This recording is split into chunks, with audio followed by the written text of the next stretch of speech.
रचना पिछले 2 घंटों से अपने कमरे में संवर रही थी। आज इतने सालों बाद उसका प्यार उसकी मांग में अपना सिंदूर भरने वाला था। अचानक उसके फोन पर एक मैसेज आया।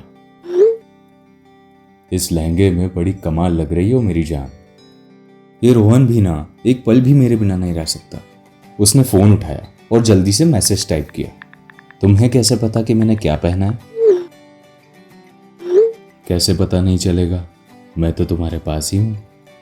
रोहन का मैसेज पढ़कर रचना को अच्छा तो लगा, लेकिन थोड़ा अजीब भी लगा। रोहन पहले तो इस तरह से बात नहीं करता था, आज वो थोड़ा अजीब सा बिहेव क्यों कर रहा है? रचना मन ही मन यह सोच रही थी कि उसे क्या जवाब दे।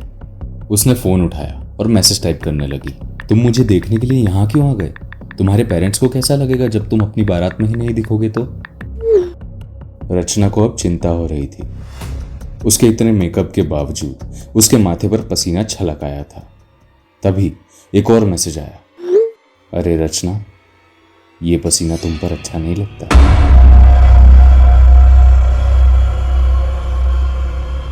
यह पढ़कर रचना थोड़ी घबरा गई। उसने रोहन को फोन लगाया, लेकिन उसने फोन नहीं उठाया। खिड़की पर आओ। फोन पर फिर मैसेज आया, जिसे देखकर वो डर गई। न जाने क्यों आज रोहन अजीब तरह से बिहेव कर रहा था। वह डरते हुए खिड़की के पास बस पहुंची ही थी कि तभी अचानक बाहर दरवाजे पर दस्तक हुई।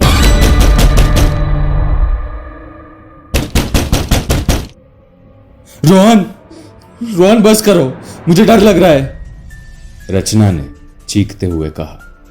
तभी फोन पर एक और मैसेज आया। दरवाजा खोलो। नहीं नहीं, मैं दरवाजा नहीं खोलूंगी, तुम जाओ, रचना ने फिर चीखते हुए कहा। काफी देर तक दरवाजे पर दस्तक होती रही। फिर सब कुछ अचानक शांत हो गया। थोड़ी देर में अचानक रचना के फोन पर घंटी बजी।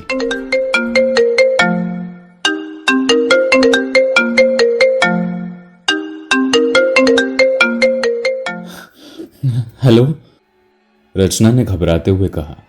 तो उधर से आवाज आई। हेलो, आप कौन? जी जी, मैं रचना। इससे पहले वो अपनी बात पूरी कर पाती, उधर से आवाज आई। दरवाजा मत खोलना। क्या? रचना ने हैरान होते हुए कहा। हाँ, रोहन का मर्डर हो गया है। मैं पुलिस इंस्पेक्टर विजय मात्रा। नहीं नहीं, ये नहीं हो सकता। मुझे अफसोस है कि ऐसा ही हुआ। मैं अभी रोहन की डेड बॉडी के पास ही हूं। रचना का रो रो कर बुरा हाल था। तभी फोन पर इंस्पेक्टर ने कहा। रचना सुनो, तुम्हारी जान खतरे में है। कातिल के पास रोहन का फोन है और शायद वो तुम्हारे पास ही आएगा, इसलिए दरवाजा मत खोलना। तो मैं क्या करूं? मुझे डर लग रहा है, रचना ने रोते हुए कहा। तो इंस्पेक्टर बोला, मैं उधर ही आता हूं, तब तक तुम वहां से निकलकर मेरी तरफ आओ।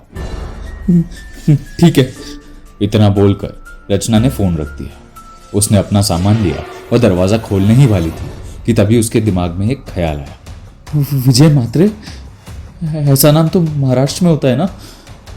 दिल्ली में इस नाम का पुलिस इंस्पेक्टर होता है क्या? उसके हाथ वहीं थम गए।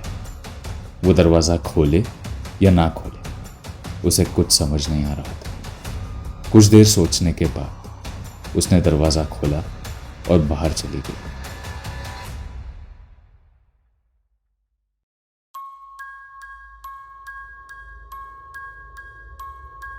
3 साल बाद पास के जंगल में एक कंकाल मिला। शायद वो किसी औरत का ही था।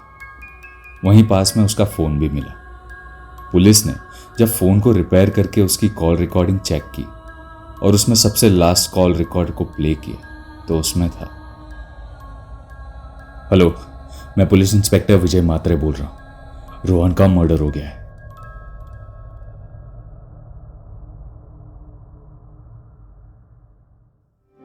तो ये थी स्टोरी थिएटर में आज की कहानी। ऐसी ही कहानियां सुनने के लिए मेरे चैनल को सब्सक्राइब कर लो, बेल आइकन भी दबा देना ताकि जैसे ही कोई नया एपिसोड आए आपको नोटिफिकेशन आ जाए।